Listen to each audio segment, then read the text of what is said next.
Welcome to e-school computer class. দ্বাদশ শ্রেণীর modern computer এর চতুর্থ অধ্যায় অর্থাৎ ইন্ট্রোডাকশন টু স্প্রেডশিট চতুর্থ ভিডিওতে তো এর টপিক এডিটিং ওয়ার্কবুকের অন্তর্গত।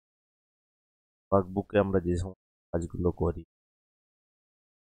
রো এবং কলাম করা করা লুকোনো আছে বা ডিসপ্লে করা, ওয়ার্কশিট সেট করা, এডিট করা, ওয়ার্কশিটে পরিবর্তন করা, কাট কপি।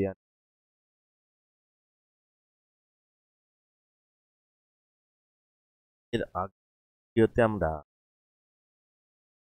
ওয়ার্কশিটের রো এবং কলামের উচ্চতা বা এডিটিং ওয়ার্কবুক বা ওয়ার্কবুকের অন্তর্গত বিভিন্ন করেছি। আজকে আমরা প্রথম যেটা রো লুকিয়ে রাখার পদ্ধতি। একটা ওয়ার্কবুকের যখন আমরা কাজ করি অনেক সময় কাজের সুবিধার্থে এর রোকে লুকিয়ে রাখার বিভিন্ন যখন ফর্মুলা ব্যবহার করি যে ফর্মুলা ইউজারের কাছে না চাই রো বা কলামটা হাইড করে কিভাবে আমরা রোকে হাইড করব তার আগে জানবো। প্রথমে কি করব, যে রো বা রোগুলি রাখতে হবে সিলেক্ট করতে, অর্থাৎ যে রোটাকে আমরা হাইড করতে চাই বা যে রোগুলো একাধিক রোকেও আমরা যদি হাইড করতে চাই প্রথমে রো হেডারে ক্লিক সিলেক্ট করব। তারপর রিবনের সেলস কমান্ড গ্রুপের ফরম্যাট বাটনে ক্লিক করে প্রাপ্ত তালিকায় হাইড এবং আনা অপর একটা তালিকা প্রকাশিত বা প্রদর্শিত। যদি চলে যায় তাহলে আমরা এই পদ্ধতিটা দেখতে পারবো। ওয়ার্কবুক একটা আমরা যদি রো লুকাতে চাই বা রোকে হাইড করতে চাই, এখানে 5 নম্বর রোটা যেটা যে বড় লক্ষ্য 4 55 84 এই রোটা আমরা প্রথমে রো হেডারে 5 নম্বর ওই রোটা সিলেক্ট হোম রিবনের সেলস কমান্ড গ্রুপের ফরম্যাট বাটনে হাইড এবং আনহাইড বাটনে ক্লিক করার পর হাইড অপশনে আমরা এরপর আমরা কি করব, অর্থাৎ রিবনের সেলস কমান্ড গ্রুপের ফরম্যাট বাটনে ক্লিক করে প্রাপ্ত তালিকার হাইড আর একটা তালিকা প্রদর্শিত। এই তালিকায় হাইড রোজ অপশনে আমরা যে অপশনটাই ছিলাম হোম রিবনের কমান্ড গ্রুপের ফরম্যাট বাটন ক্লিক করলে যে তালিকা আসলো তার মধ্যে যে একটা অপশন আছে হাইড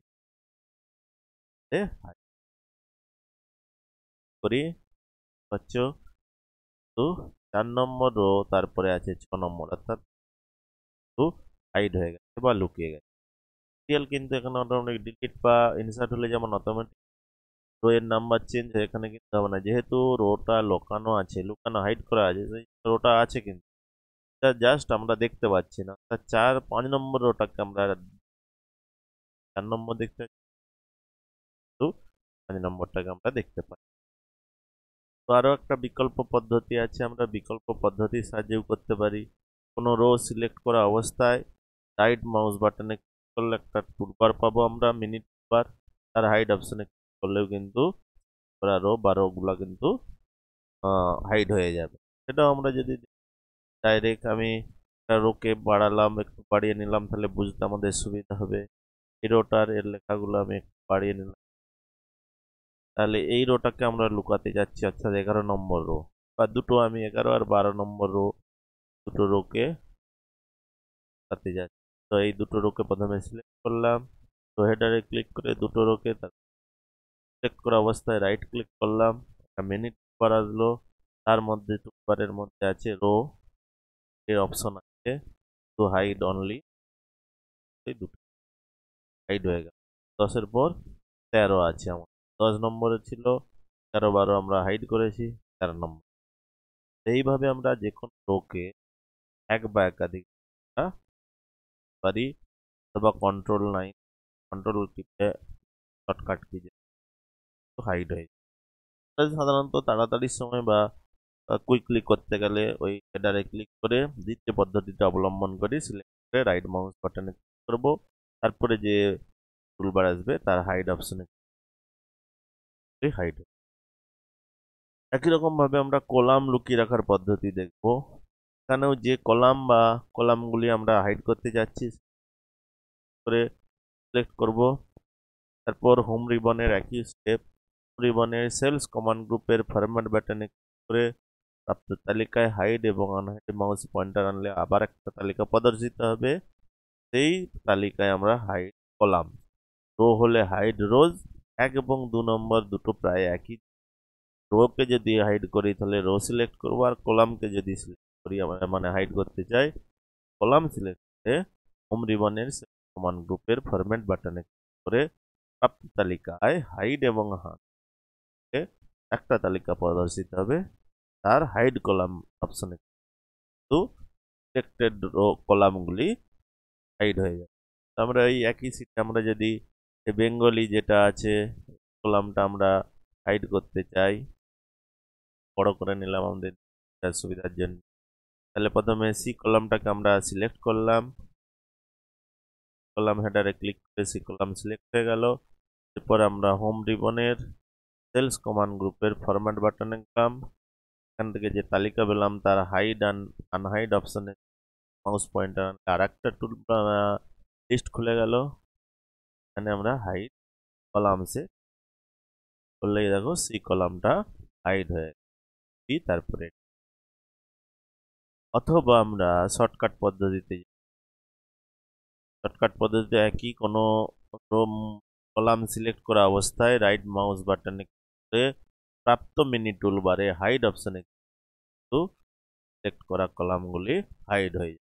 এটাও দেখি এবং কমে এই দুটো কলাম, এই দুটো কলামকে আমরা হাইড করতে যাচ্ছি, তাহলে এই দুটো কলামকে পরপর সিলেক্ট করতে হবে, তারপরে সিলেক্ট অবস্থায় রাইট বাটনে মাউস একটা মিনি টুলবার আসলো এর হাইড অপশনে করলেই কিন্তু পর FG কলাম কিন্তু, যদিও হাইড করলে কিন্তু বা বিভিন্ন যে কাজ করি সেগুলোতে কোনো এইভাবে আমরা যে কোনো কলাম এবং পারি। এরপর আমরা দেখব যে যে হাইড করলাম একটু আগে সেটাকে কিভাবে যদি প্রয়োজন হয় আনহাইড করব কিভাবে, অর্থাৎ রোকে আমরা কিভাবে আনহাইড করব সেটা দেখব। রোকে যদি আনহাইড করতে চাই তাহলে কি করব, যে রো বা রোগুলি করা হয়েছে এই রো এর উপর এবং নিচের রো দুটি, অর্থাৎ যে রোটাকে আমরা হাইড করে রেখেছি সেটা আনহাইড করতে চাই সেই রো এর উপরে, মানে যেটা হাইড অবস্থায় আছে লুকানো অবস্থায় আছে তার উপরের এবং তার নিচে প্রথমে সিলেক্ট করতে হবে। তারপর ওই একই হোম রিবনের সেলস কমান্ড গ্রুপে ফরম্যাট বাটনে ক্লিক করে প্রাপ্ত তালিকায় হাইড এবং মাউস অপর একটা তালিকা প্রদর্শিত হবে, সেই তালিকায় হাইড রোজ অপশন লুকানো আছে। প্রথমে যে রোগুলো বা রোটা আমরা আনহাইড করব তার উপর এবং নিচের রোগুলোকে সিলেক্ট করব, তারপরে হোম রিবনের সেলস কমান্ড গ্রুপের ফরম্যাট বাটনে প্রাপ্ত তালিকার হাইড এবং আনহাইড আরেকটা তালিকা আসবে, সেই তালিকার আনহাইড রোজ অপশনে লুকানো রোগুলি হাইড করা রোগুলি দেখে নিক পদ্ধতিটা। আমরা 5 নম্বর রোটা আমরা হাইড করে রেখেছিলাম, রো নাম্বার দেখাচ্ছে 1 2 3 4 6 7, অর্থাৎ 5 নম্বর রো লুকানো আছে। তাহলে আমরা 5 নম্বরের উপর এবং নিচে অর্থাৎ 4 এবং 6 এই দুটো রো আমরা সিলেক্ট 4 এবং 6 নম্বর রোটাকে সিলেক্ট করলাম, তারপরে হোম রিবনের সেলস কমান্ড গ্রুপের ফরম্যাট বাটনে ক্লিক করলাম, যে তালিকা আসলো তার হাইড এবং আনহাইড পয়েন্টার আনলাম, এখান থেকে আনহাইড রো করব, লুকানোর সময় হাইড রো আর আনহাইড করার সময় এই দেখো 5 নম্বর আবার ফিরে। অথবা যদি মানে দ্বিতীয় বিকল্প পদ্ধতি কি যে রোয়ের উপর মানে যে রোগুলোকে বা রোয়ের আমরা আনহাইড করতে যাচ্ছি তার উপর এবং নিচের রো দুটি করা অবস্থায় রাইট মাউস বাটনে ক্লিক করে প্রাপ্ত মিনিট বারে আনহাইড অপশনে ক্লিক হাইড করা রোগুলো আনহাইড। তার পদ্ধতিটা প্রায় একই। যে রোটাকে আমরা আনহাইড করতে বা রোগুলি আনহাইড করতে যাচ্ছি সেগুলোর উপর এবং নিচের রোগুলোকে সিলেক্ট করব। তার রো হেডারে ক্লিক করে সিলেক্ট করে এই রোডের উপর মাউসের রাইট বাটনে ক্লিক করলে একটা তালিকা পাবো, মিনি টুলবার পাবো, তাতে আনহাইড অপশনে কিন্তু হাইড করা রোগুলি হাইড করা রোগুলো আনহাইড হয়ে যাবে। দেখা যাক এটারও আমরা যদি প্র্যাকটিক্যাল দেখেছিলাম 11 এবং 12 নম্বর রো হাইড করা আছে, কারণ 8, 9, 10 তারপরে 13 নম্বর রো দেখি 10 নম্বর রো 13 নম্বর 11, 12 আমাদের কাছে করা আছে, হাইড করা আছে। দুটোকে আমরা সিলেক্ট করব, 10 এবং 13 নম্বর করলাম। সিলেক্ট করা অবস্থায় মাউস বাটনে ক্লিক করলাম, একটা কাজ হলো বা মিনিট করা হলো। এখানে আনহাইড রো আমরা হাইড করলাম 11 আনহাইড।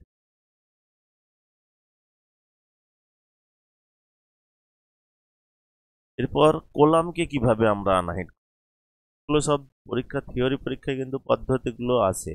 দুটোর যে কোনো একটা পদ্ধতি লিখি আমরা সেক্ষেত্রে নাম্বার পাওয়া যাবে, অথবা পদ্ধতিটি শর্টকাট যেটা পদ্ধতি তাড়াতাড়ি হবে, অথবা জেনারেল পদ্ধতি অর্থাৎ মেনু বার থেকে বা রিবন থেকে।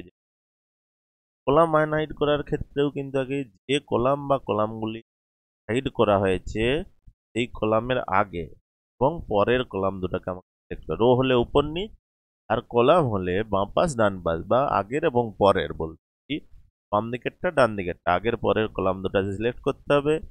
তারপর হোম রিবনের সেলস কমান্ড গ্রুপের ফরম্যাট বাটনে ক্লিক করে প্রাপ্ত তালিকায় হাইড এবং আনহাইডে মাউস পয়েন্টার অপর একটা তালিকা খুলে যাবে, প্রদর্শিত হবে। সেই তালিকায় আনহাইড কলামস অপশনে তাহলেই কিন্তু হাইড করা কলাম আনহাইড হয়ে যাবে। দেখা যাক পদ্ধতিটা। আমরা এ বি কলামটা অলরেডি আমাদের কাছে লুকানো অবস্থায় আছে, কারণ এ বি তারপরে ডি কলাম আছে, অর্থাৎ সি কলাম হাইড করা আছে। তাহলে সি এর বাম দিকের বা আগের বি কলাম এবং তার পরের কলাম অর্থাৎ ডি কলাম তোকে আমরা প্রথমে select B D column, to C column hide করা আছে, এর আগের কলাম বি, পরের কলাম কলামকে আমরা সিলেক্ট করলাম। তারপর হোম রিবনের সেলস কমান্ড গ্রুপের ফরম্যাট বাটনে ক্লিক করলাম। ফরম্যাট বাটনে ক্লিক করার পর হাইড এবং আনহাইড অপশনে মাউস পয়েন্টার আনলাম, আর একটা তালিকা খুলে গেল। আনহাইড কলামসে ক্লিক করলেই কিন্তু এই কলামটা আনহাইড হয়ে যাবে। এবার আমরা আনহাইড কলামসে ক্লিক করলাম, তাহলে এই কলামটা আমাদের কাছে, অর্থাৎ আমরা আবার দেখতে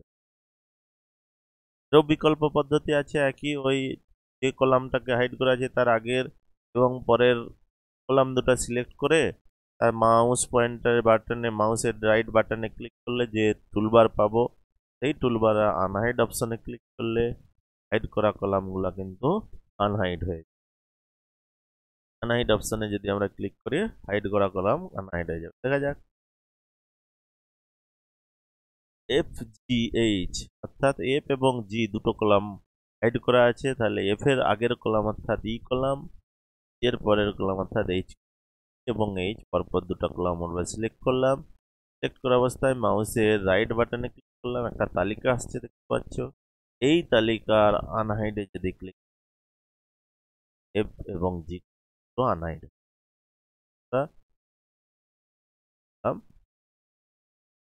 এইভাবে আমরা যে কোনো কলামকে বা রো হাইড করতে পারি আমাদের কাজের প্রয়োজন অনুসারে, আবার কাজের প্রয়োজন অনুসারে আনহাইড, এভাবে হাইড এবং আনহাইড আমরা করে নিতে পারি প্রয়োজন মতো রো এবং কলামকে।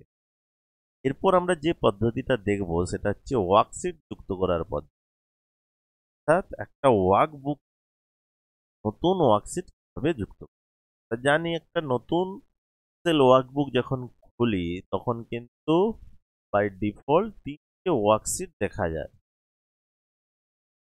বাই ডিফল্ট সেটা সিট 1, সিট 2 এবং সিট 3, প্রয়োজনে এর সংখ্যা কিন্তু বাড়ানো যায়। ওয়ার্কবুকে একটা ওয়ার্কশিট করার কিন্তু অনেকগুলো পদ্ধতি আছে, যে কোনো একটা পদ্ধতি অবলম্বন করলেই কিন্তু ওয়ার্কশিট নতুন যুক্ত হয়। আমি যে ওয়ার্কবুকটা খুলে রেখেছি সেখানে অলরেডি দুটো ওয়ার্কশিট আছে, তিনটে ওয়ার্কশিট দেখতে পাচ্ছি। মার্কস টু, এই যে সিট ট্যাব থেকে দেখতে পারি সিট 2 এবং সিট 5 এর জুম বাটনটা আছে, তো এগুলো পারি। বা নতুন আমি যদি একটা ওয়ার্কবুক খুলি, তো নিউ ওয়ার্কবুক খুলে 1 ওয়ানে আমার ধরো লেখা আছে সাগরপুর, আমি লিখলাম।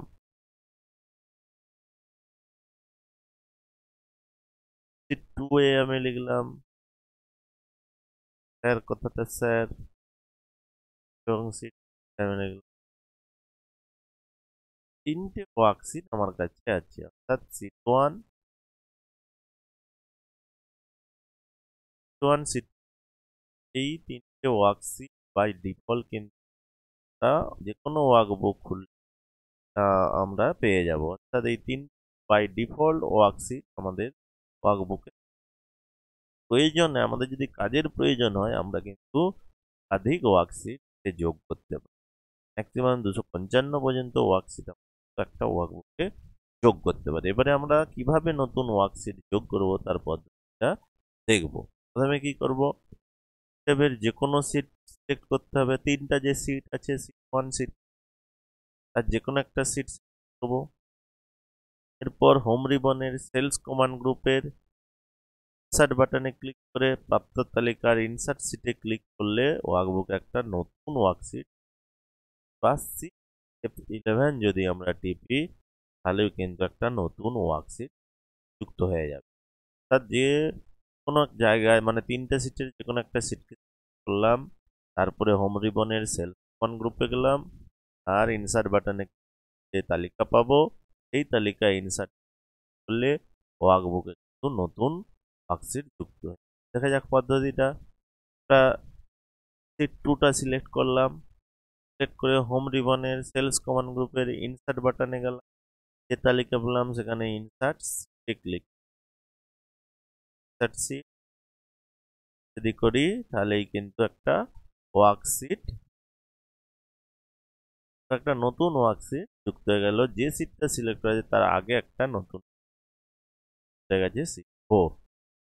তা যে সিলেক্ট করব, যদি আমরা সিট 3টা সিলেক্ট করে রাখি, তারপরে যদি আমরা হোম রিবনের ওয়ান গ্রুপের ইনসার্টে গিয়ে করি, সিট 3 আগে আর একটা সিট। এইভাবে আমরা কিন্তু যে কোনো ওয়ার্কশিট বা যতগুলো প্রয়োজন ততগুলো ওয়ার্কশিট আমরা যোগ করি। অথবা অনেকগুলো পদ্ধতি আছে বললাম। দ্বিতীয় পদ্ধতি, সিট ট্যাবের যে কোনো সিট সিলেক্ট করতে হবে, মাউসের রাইট বাটন ক্লিক করব, তারপর তালিকায় একটা ইনসার্ট বলে অপশন থাকবে, তাতে ইনসার্ট ডায়লগ বক্স আসবে। সেই ডায়লগ বক্সের জেনারেল ট্যাবে ওয়ার্কশিট আইকন সিলেক্ট করে ওকে বাটনে ক্লিক, তাহলেই কিন্তু একটা নতুন যোগ হয়ে যাবে। এটাও আমরা পদ্ধতিটা যদি দেখি তাহলেও বুঝতে পারবো। সিট 3 আমি সিলেক্ট করলাম, তারপরে রাইট ক্লিক করলাম, এখানে একটা অপশন আছে ইনসার্ট, ইনসার্টে ক্লিক করলাম।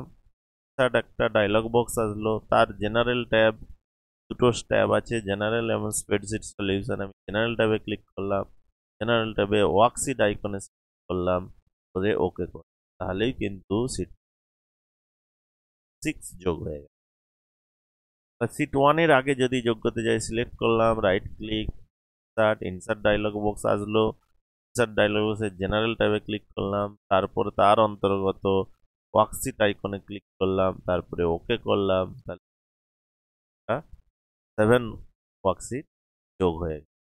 এভাবে যে দুটো পদ্ধতি দেখালাম, দুটো পদ্ধতির যে কোনো একটা পদ্ধতি করলেই কিন্তু ওয়ার্কশিট। অথবা আরেকটা বিকল্প পদ্ধতি আছে, সেটা হচ্ছে সিট ট্যাবের শেষ সিটের পাশে যদি ইনসার্ট ওয়ার্কশিট যে চিহ্নটা আছে তাতে ক্লিক, নতুন ওয়ার্কশিট যোগ হয়ে যাবে।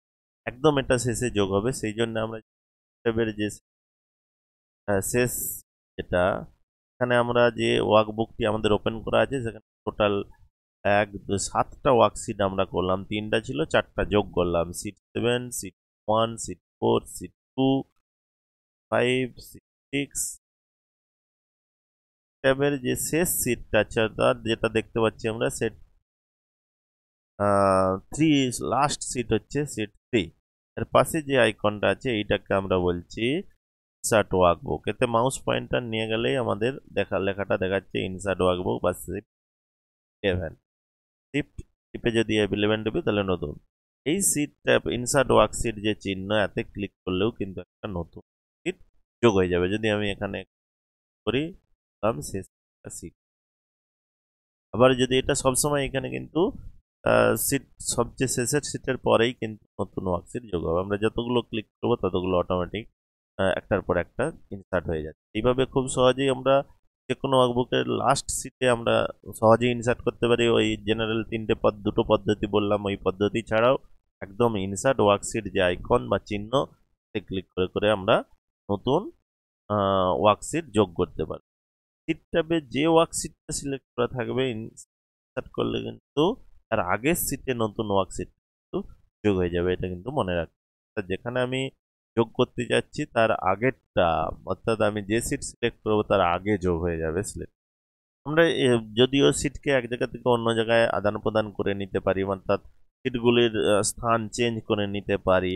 এখানে যেমন আমার প্রথমে আমার সিট 1 আছে, সিট 1কে আমি যদি প্রথমে আনতে চাই তাহলে ওই সিটের উপর মাউসের বাম দিকে বোতাম টিপে ধরে যে প্লেসে দরকার সেই প্লেসে ছেড়ে 1 প্রথমে।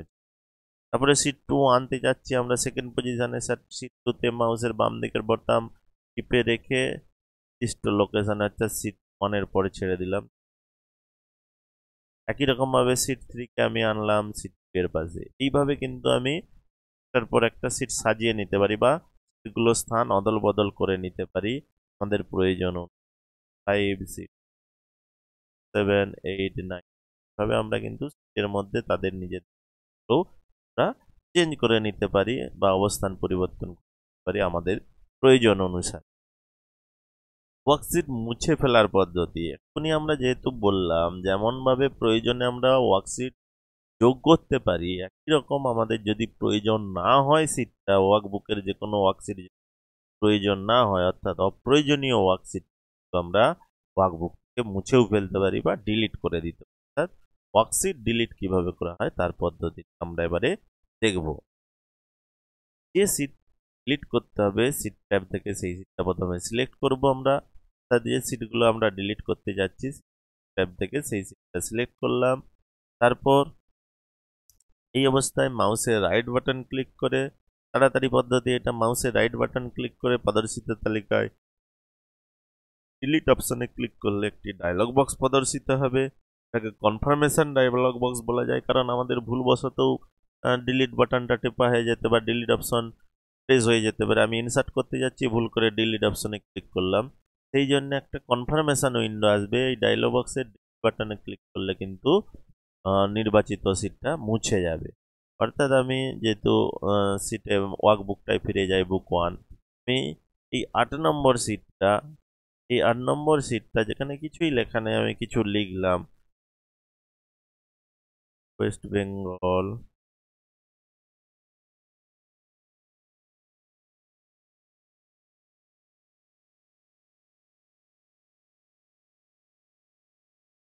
আমি এই সিটটা অর্থাৎ যে সিটটাতে এই লেখাটা আছে ডিলিট আছে আমার সিট 8। তো এই সিটটাকে কিভাবে ডিলিট করব যে পদ্ধতি বলে, এই যে সিট এতগুলো সিট আছে 10টা সিট, যে সিটটা ডিলিট করব আমি সিট 8, সিট নাম্বার 8টা আমরা ডিলিট করতে যাচ্ছি। তাহলে এটা সিলেক্ট করলাম, তারপর মাউসের রাইট বাটনে ক্লিক করলাম, করলে যে তালিকা আসলো বা মিনি টুলবার আসলো তার ডিলিট অপশন, ওই যে বললাম ইনসার্ট ডিলিট পাশাপাশি আছে, তো ভুলবশত আমরা ইনসার্টও টিপে দিতে পারি, ইনসার্টের বদলে ডিলিট করে দিতে পারি। সেই জন্য একটা কনফার্মেশন উইন্ডো আসবে। এই ডিলিট অপশনে ক্লিক করলে ডিলিট ক্লিক করলাম, একটা কনফার্মেশন উইন্ডো আসলো সত্যিই কি আমি এই সিটটা ডিলিট করতে চাই। Data may exist in the selected seat for delete permanently delete the data press, অর্থাৎ সত্যি যদি আমি ডিলিট করতে চাই সেই বাটনে ক্লিক ডিলিট হয়ে গেল। অথবা আরেকটা পদ্ধতি আছে, আমরা সেটাও করতে পারি। সিটটা প্রথমে সিলেক্ট করলাম, যে সিটটা ডিলিট করবো সেটা সিলেক্ট করে নিলাম, তারপর হোম রিবনের সেলস কমান্ড গ্রুপের ডিলিট বাটনে ক্লিক করে প্রাপ্ত তালিকায় ডিলিট সিটে ক্লিক করতে হবে। ডায়লগ বক্স প্রদর্শিত হবে, সেখানেও একটা কনফার্মেশন আসবে। এই ডায়লগ বক্সের ডিলিট বাটনে ক্লিক করলে কিন্তু নির্বাচিত সিটটি মুছে যাবে। সেটাও যদি আমি দেখতে পারি আমরা 5 নম্বর সিটটা আমি ডিলিট করব। এখানে যদি কিছু লেখা থাকে আমি লিখলাম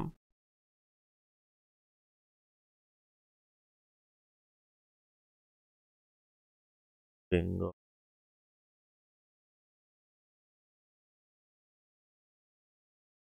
তো এই সিট 5 এখন আমরা আছি। 4 1 লেখা ছিল, সিট 2 কিছু ছিল, সিট 4 খালি ছিল, সিট 5। তো এই সিট 5টাকে যদি আমি ডিলিট করতে যাই, দ্বিতীয় যে পদ্ধতি সেই পদ্ধতি প্রথমে সিট ট্যাব থেকে আমরা সিট 1 সিট 5 ট্যাবটা, এই সিট ট্যাব থেকে সিট 5টা সিলেক্ট করলাম। হোম রিবন, সেলস কমান্ড গ্রুপের ডিলিট বাটন, এখানে ক্লিক করলে একটা তালিকা আসলো, এখান থেকে ডিলিট সিট সিট অপশনে ক্লিক করলাম, সেই কনফার্মেশন উইন্ডোটা আসলো। এখানে যদি আমি তাহলে একই রকম ভাবে আমি কোডটা ডিলিট করলাম, রাইট ক্লিক ডিলিট। যেহেতু খালি ছিল আর কনফার্মেশন ডাটা থাকলেই কিন্তু কনফার্মেশন আসবে, আর যদি সিটটা খালি থাকে তাহলে কিন্তু কোনো কনফার্মেশন উইন্ডো আসবে না। সিট 1 যদি আমি বা সিট করি তাহলে কিন্তু কনফার্মেশন উইন্ডোটা আসছে। তো সিট 10 এটা খালি আছে, এইটাকে যদি আমি ডিলিট করি তাহলে কিন্তু কোনো কনফার্মেশন উইন্ডো আসবে না। অর্থাৎ খালি ওয়ার্কশিট ডিলিট করলে তখন কিন্তু কোনো কনফার্মেশন উইন্ডো আসবে না। কিন্তু যদি ডাটা ভরা অবস্থায় কোনো ডিলিট করি তখন কিন্তু কনফার্মেশন উইন্ডো আসবে। এইভাবে আমরা যে কোনো ওয়ার্কশিট ডিলিট করতে পারি। পর আমরা যে পদ্ধতিটা দেখব সেটা হচ্ছে ওয়ার্কশিটের নাম পরিবর্তন। বাই ডিফল্ট দেখলাম ওয়ার্কশিটগুলোর নাম 1 এইভাবে নামগুলো চলতে থাকে। তো অনেক সময় কাজের প্রয়োজনে অনেক যখন সিট নিয়ে আমরা কাজ করব, যেহেতু একটা এক্সেল হচ্ছে হিসাব নিকাশ করার পদ্ধতি, বা হিসাব নিকাশ করতে গেলে আমরা এই সফটওয়্যারটা খুব বেশি করে ব্যবহার করি। তো যখন একাধিক ওয়ার্কশিট কাজ করব, তো সিট 1 সিট 2 সিট এরকম নাম থাকলে কোন সিটে কি ধরনের ডাটা আছে সেটা আমাদের কাছে কনফিউজিং হতে পারে। সেই জন্য যে ধরনের ডাটা যে ওয়ার্কশিটে করবে থাকে আমরা সেই অনুযায়ী ওয়ার্কশিটগুলোর নাম পরিবর্তন করে নিতে পারি আমাদের কাজের সুবিধা। তো সেটা কিভাবে করব, ওয়ার্কশিটগুলোর নাম কিভাবে পরিবর্তন করব সেটা আমরা এখন দেখব। তো প্রথমে যে সিট ট্যাবের যে সিটের নাম পরিবর্তন করব সেটা সিলেক্ট করতে হবে। এরপর রাইট মাউস বাটনে ক্লিক করে প্রাপ্ত তালিকা রিনেমে ক্লিক করতে হবে, অর্থাৎ রাইট বাটনে ক্লিক করলে রিনেম অপশন আসবে, তাতে ক্লিক করলাম। এরপর কিবোর্ড থেকে সিটের নতুন নাম টাইপ করে এন্টার চাপলেই কিন্তু নতুন ওয়ার্কশিটের নতুন নামটা চলে আসবে। দেখা যাক আমরা সেই ওয়ার্কশিটে গেলাম।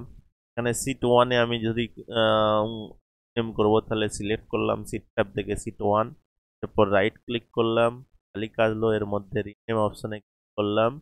তারপর আমরা নতুন নামটা টাইপ করলাম, স্টুডেন্ট ডিটেলস নাম দিলাম। তো এই সিটটা দিয়ে এন্টার কি চাপলেই তার নতুন নাম স্টুডেন্ট ডিটেলস, যে সিটটা সিট 2 সিটটা সিট। এভাবে যে কোনো একটা সিটের আমরা নাম খুব সহজেই পরিবর্তন করে নিতে পারি। অথবা আর একটা বিকল্প পদ্ধতি আছে, সিট ট্যাব থেকে নির্দিষ্ট সেট করে হোম রিবনের সেলস কমান্ড গ্রুপের ফরম্যাট বাটনে পর প্রদর্শিত তালিকায় রিনেম সিট অপশনে ক্লিক করলে সিটের নতুন টাইপ করলে নতুন নাম হয়ে যাবে। এটাও আমরা দেখছি। সিট 2 আমি এই সিটটার নাম পরিবর্তন করতে যাচ্ছি, করলাম হোম রিবনের সেলস কমান্ড গ্রুপের ফরম্যাট, এখান থেকে রিনেম সিট, তারপরে নতুন নামটা টাইপ করলাম, এখানে মার্কস নাম, এন্টার টেবিলে নতুন নামকরণ, রাইট ক্লিক,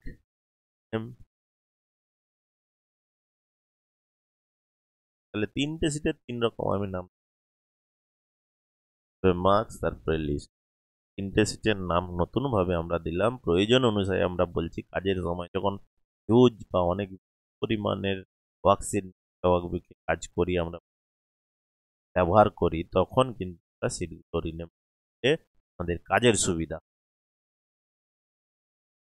এরপর আমরা যেটা করব টেক্সট কপি ও পেস্ট করার পদ্ধতি। একটা ওয়ার্কশিটে ডাটা আছে, এই ডাটাটা কিভাবে টেক্সট কপি এবং পেস্ট করব। ওয়ার্কবুক এডিটিং এর ক্ষেত্রে কপি, কাট এবং পেস্ট অপশনগুলো কিন্তু এক্সেল খুব দ্রুত কোনো টেক্সটকে করার জন্য এই বাটনগুলি আমরা সাধারণত বা এই কাজগুলো সাধারণত ব্যবহার করি। ওয়ার্কবুকে কোনো text, graph, chart, line, drawing ইত্যাদি আমরা কাট বা কপি করে ওয়ার্কশিটের এক স্থান থেকে অথবা এক ওয়ার্কশিট থেকে অন্য ওয়ার্কশিটে পেস্ট করে খুব সহজেই কাজ করা যায়। এতে কি হয় না, এতে সময়ের সাশ্রয়, কারণ আমাকে যদি একই ডাটা বারবার লিখতে হয় তাহলে লেখার জন্য অনেক সময় চলে যাবে এবং সেক্ষেত্রে নির্ভুল বা ভুল হওয়ার সম্ভাবনাও থেকে যাবে। কিন্তু যদি আমরা কপি করে নিয়ে গিয়ে যে জায়গায় আমরা নতুনভাবে আবার লেখার না প্রয়োজন হয় ওই কপি করে গিয়ে পেস্ট করি, তাহলে কিন্তু সময় তো একটা বাঁচেই আমাদের, তার সাথে সাথে নির্ভুলভাবে ওয়ার্কশিট তৈরি করা যায় কিন্তু তাতে। ভাবে একটা টেক্সটকে আমরা কপি এবং পেস্ট করব একটা সিটে অথবা অন্য সিটে, সেটা এখন আমরা দেখব। প্রথমে কি করব, যে সেল বা সেলগুলি কপি করে পেস্ট করতে হবে সেই সেল বা সেলগুলি সিলেক্ট করে রিবনের ক্লিপবোর্ড কমান্ড গ্রুপে কপি বাটনে ক্লিক করতে হবে অথবা শর্টকাট কি কন্ট্রোল সি, অর্থাৎ যে সেলের ডাটা বা টেক্সট কপি করতে হবে সেই সেলটাকে সিলেক্ট করে হোম রিবন থেকে ক্লিপবোর্ড কমান্ড গ্রুপে কপি বাটনে ক্লিক করতে পারি, বা সিলেক্ট করে আমরা যদি কন্ট্রোল সি টিপে দিই, প্রেস করি, তাহলেও কিন্তু কপি হয়ে যাবে। দেখা যাক, আমি এই সিটটায় গেলাম, এই আশুতোষ লেখাটা কপি করতে যাচ্ছি, তাহলে সিলেক্ট করলাম এই সেলটা, আমি এই সেলটার উইথটা বাড়িয়ে নিলাম, সেলটার ডাটা কপি করব, সিলেক্ট করলাম, তারপরে হোম রিবনের ক্লিপবোর্ড কমান্ড গ্রুপ আর কপিতে ক্লিক। যখনই কপিতে আমরা ক্লিক করব, ও যে সেলটার ডাটা আমরা কপি করতে যাচ্ছি তার ধারে একটা ডট ডট লাইন চলে আসবে, অর্থাৎ এই সেলটার কিন্তু ডাটা কপি হচ্ছে। অথবা আমরা শর্টকাট কিতেও করতে পারি কন্ট্রোল সি, তাহলে কপি হয়ে গেল। এবারে যে সেলে ওই ডাটাটা পেস্ট হবে, যে সেলে ওই টেক্সটটা পেস্ট হবে সেই সেলে মাউস পয়েন্টার স্থাপন করে ক্লিপবোর্ড কমান্ড গ্রুপের পেস্ট বাটনে ক্লিক করে টেক্সট পেস্ট হয়ে যাবে, অথবা কন্ট্রোল বি। শর্টকাট কিগুলো আমরা জেনারেলি খুব বেশি ব্যবহার করি এইটা ডাটা বা টেক্সট কপি পেস্ট করার জন্য। কন্ট্রোল সি এ কপি, কন্ট্রোল ভি এ পেস্ট, কন্ট্রোল টিপে ভি পেস্ট। পেস্ট মানে যে জায়গায় রাখতে যাচ্ছি সেখানে সিলেক্ট করলাম বা সেই সেলটা অ্যাক্টিভ করলাম, দিয়ে কন্ট্রোল ভি বা হোম রিবন থেকে আমরা ক্লিপবোর্ড কমান্ডে পেস্ট বাটনেও ক্লিক করি। তাহলে আমরা যে ডাটাটা কপি করেছিলাম আশুতোষ, আমি এখন এই ডাটাটাকে A10 সেলে নিয়ে যেতে যাই। A10 সেলে মাউস পয়েন্টার বা সেলটাকে অ্যাক্টিভ করলাম, তারপর হোম রিবনের ক্লিপবোর্ড কমান্ড গ্রুপের পেস্ট বাটনে ক্লিক, এই ওই ডাটাটা কিন্তু কপি হয়ে। বা আমি যদি মার্কস অন্য ওয়ার্কশিটে নিয়ে যাই, তাহলে এই সিটে নিয়ে গেলাম, তার A1 বাটনে পেস্ট করব, কন্ট্রোল টিপে আমি ভি টিপছি, কিন্তু পেস্ট হয়ে গেল। কন্ট্রোল ভি, কন্ট্রোল সি এ কপি, কন্ট্রোল ভি এ পেস্ট। এইভাবে কোনো লেখা বা যে কোনো চিত্র আমরা এক জায়গা থেকে একটা, আমি যদি একটা সিট বা কোনো লাইন আমি যদি একটা সেলে যোগ করি, আমি এই রেক্ট্যাঙ্গেলটা যোগ করলাম, তো এটাকে কপি করব, সিলেক্ট করলাম, প্রথমে সিলেক্ট কন্ট্রোল সি, যদি লিস্ট এই সিটে নিয়ে যেতে চাই এখানে এখানে রাখবো কন্ট্রোল। একই রকম পদ্ধতি আমরা ওয়ার্ডেও করেছিলাম, কপি এবং পেস্ট, কন্ট্রোল সিলেক্ট করে কন্ট্রোল কপি এবং পেস্ট করলে পেস্ট। একই রকম ভাবে কাট পেস্ট করব কিভাবে, কপি পেস্ট করলে অরিজিনাল লোকেশনে যেখান থেকে আমরা ডাটাটা নিচ্ছি বা টেক্সটটা কপি করছি সেখানেও থাকবে, এবং যেখানে পেস্ট করছি তার একটা ডুপ্লিকেট কপিও তৈরি হয়ে যাবে। কিন্তু যদি কাট পেস্ট করি, এটাকে মুভ করার পদ্ধতি বলা হয়, অর্থাৎ যেখান থেকে আমরা কাট করব টেক্সটটাকে সেই লোকেশনে কিন্তু আর পাবো না, যেখানে পেস্ট করব সেই নতুন লোকেশনে আমরা পাবো। এখানেও পদ্ধতিটা ওই একই, দুটো পদ্ধতি। যে সেলের টেক্সটকে কাট পেস্ট করতে হবে সেই সেলের আর সেলগুলিকে সিলেক্ট করে হোম রিবনের ক্লিপবোর্ড কমান্ড গ্রুপ থেকে কাট বাটনে ক্লিক করলাম, কন্ট্রোল এক্স, কাট হচ্ছে কন্ট্রোল এক্স। তারপর যে সেলে আমরা ডাটাটা রাখবো সেই সেলে মাউস পয়েন্টার ক্লিপবোর্ড কমান্ড গ্রুপের পেস্ট বাটনে ক্লিক করবো, অথবা কন্ট্রোল সি করে কপি, কন্ট্রোল ভি এ পেস্ট, আবার কন্ট্রোল এক্স করলে কাট, আর যেখানে পেস্ট করব কন্ট্রোল ভি এ পেস্ট। এটাও আমরা দেখছি, আমি এই আশুতোষ লেখাটা এখান থেকে পেস্ট করে আমি A11 সেলে নিয়ে যেতে, তাহলে কন্ট্রোল সি, কন্ট্রোল এক্স করলাম, শর্টকাটটা করলাম কন্ট্রোল এক্স, সিলেক্ট হয়ে গেল, কন্ট্রোল এক্স করলাম কপি, সরি কাট করলাম, অথবা হোম রিবনের এই ক্লিপবোর্ড কমান্ড গ্রুপে কাট বাটনে ক্লিক করতে পারি, একই রেজাল্ট পাবো। পরে যেখানে আমরা পেস্ট করব, এই 11-এ গেলাম, সেখান থেকে কন্ট্রোল ভি, তাহলে অরিজিনাল লোকেশনে কিন্তু আর থাকলো না।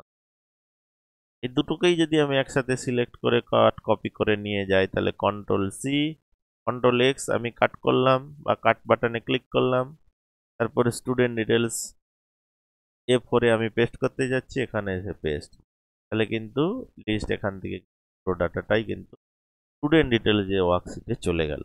এইভাবে আমরা এটা কিন্তু জেনারেলি মাইক্রোসফট ওয়ার্ডে যেমন করেছিলাম সেই রকমই control C copy, control V paste, অথবা কাট করলে কন্ট্রোল এক্স এবং কন্ট্রোল ভি, এই শর্টকাটগুলো আমরা জেনারেলি খুব ব্যবহার করি। কোনো টেক্সটকে কপি পেস্ট বা কাট পেস্ট করার সময় সমস্ত অপশনগুলি 2007-এর হোম রিবনের ক্লিপবোর্ড কমান্ড গ্রুপেই কিন্তু রাখা আছে। অর্থাৎ হোম রিবনে যে হোম রিবন এর ক্লিপবোর্ডে এই কাট কপি পেস্ট সংক্রান্ত সমস্ত রাখা আছে। ক্লিপবোর্ড কমান্ড গ্রুপে ডায়লগ বক্স লঞ্চারে click, dialog box launcher clipboard এই যে কোণের এই ব্যাপারটাকে আমরা ডায়লগ লঞ্চার বলি। লঞ্চারে ক্লিক করে উইন্ডোর বাম দিকে ক্লিপবোর্ডের টাস্ক পেনটি দেখা যাবে এবং সেখান থেকে টাস্ক পেন আমরা দেখতে যাচ্ছি। এখানে যখনই কপি করব এই টাস্ক পেনে কিন্তু কন্ট্রোল সি কপি করলাম, দেখো এই টাস্ক পেন ডাটাটা আমি পেয়ে, এইটাকে যদি আমি কন্ট্রোল সি করি এখানেও কিন্তু আমরা পেয়ে যাব। অর্থাৎ দুটো ডাটা এখানে কপি আছে, আশুতোষ আর সাগরপুর দুটো ডাটা। এই পেনে এটাকে ক্লিপবোর্ড বলা হয়। এই ক্লিপবোর্ডে আমরা মোট 24 আইটেম, অর্থাৎ কপি করে আমরা 24টা আইটেম একসাথে রাখতে পারি। 24টি যে কোনো স্থানে কিন্তু পেস্ট করতে, তারপর আমি একটা করলাম। তো এই লিস্টে আমি যদি স্যার এই কথাটা কন্ট্রোল কপি করি, সেটাও কিন্তু এই টাস্ক পেনে, তাহলে একটা দুটো তিনটে আইটেমটা আমি কপি করলাম, সবই কিন্তু ক্লিপবোর্ডে চলে আসলো। এইভাবে মোট 24টা আইটেমকে আমরা এই ক্লিপবোর্ডে রাখতে পারি এবং যে কোনো প্রয়োজনে যে কোনো ডাটাকে কিন্তু আমাদের ওয়ার্কশিটে সেটাকে আমরা পেস্ট করতে পারি। এখান থেকে কোশ্চিন আছে, এমএস এক্সেলে ক্লিপবোর্ডে একসাথে কতগুলো আইটেম আমরা রাখতে পারি, সেটা হচ্ছে 24টা আইটেম একসাথে আমরা রাখতে পারি। এখান থেকে যদি আমরা পেস্ট অল করলে কিন্তু আমি এখানে করলাম পেস্ট অল, যদি এই টাস্ক পেন থেকে করি তাহলে সমস্তগুলো কিন্তু কপি হয়ে যাবে, পেস্ট অল হয়ে গেল। আর যদি ক্লিয়ার করি ক্লিপবোর্ড থেকে কিন্তু গোটাটা এমটি, অর্থাৎ এখান থেকে আমি সমস্তটি ডিলিট করে দিতে পারি ক্লিয়ার অল করে। এইভাবে আমরা কাট কপি পেস্ট কিন্তু আমাদের ওয়ার্কশিটে হিউজ পরিমাণ ব্যবহার করতে। এরপর আমি যেটা আজকে আমরা দেখবো সেটা হচ্ছে self formatting. Self formatting just আজকে ইন্ট্রোডাকশন করব, পরের দিন থেকে কিভাবে ফরম্যাট করতে হয় সেটা আমরা কাজগুলো পরপর প্র্যাকটিক্যালি দেখে যাব। এক্সেলে কাজ করার সময় সেলে উপস্থিত যে সেলগুলোতে আমরা যদি টেক্সট ডাটা রাখি, সংখ্যাগুলোকে সুন্দরভাবে সাজিয়ে মানে সেখানে ফন্ট দিতে পারি, সে লেখার সাইজ বাড়াতে পারি, কালার দিতে পারি, বিভিন্ন স্টাইলের ফন্ট ব্যবহার করতে, যেমন এখানে আমি দিচ্ছিলাম, এখানে সাইজ বাড়ালাম, যে সাইজ বাড়ছে, বা এখান থেকে বিভিন্ন ফন্ট আমরা ব্যবহার করতে পারি। তো ফরম্যাটিং কালার দিতে পারি, আমি কালার এই কালার ফন্ট থেকে আমি এই যে কালার ব্যবহার করতে পারি, লেখার কালার। তো এই জিনিসগুলোকেই বলছি সেলফ ফরম্যাটিং। সেলফ ফরম্যাটিং এর কাজে বিভিন্ন ভাবে করা যায়, কিন্তু সেলফ ফরম্যাটিংটা অর্থাৎ বিভিন্ন ভাবে করা যায়।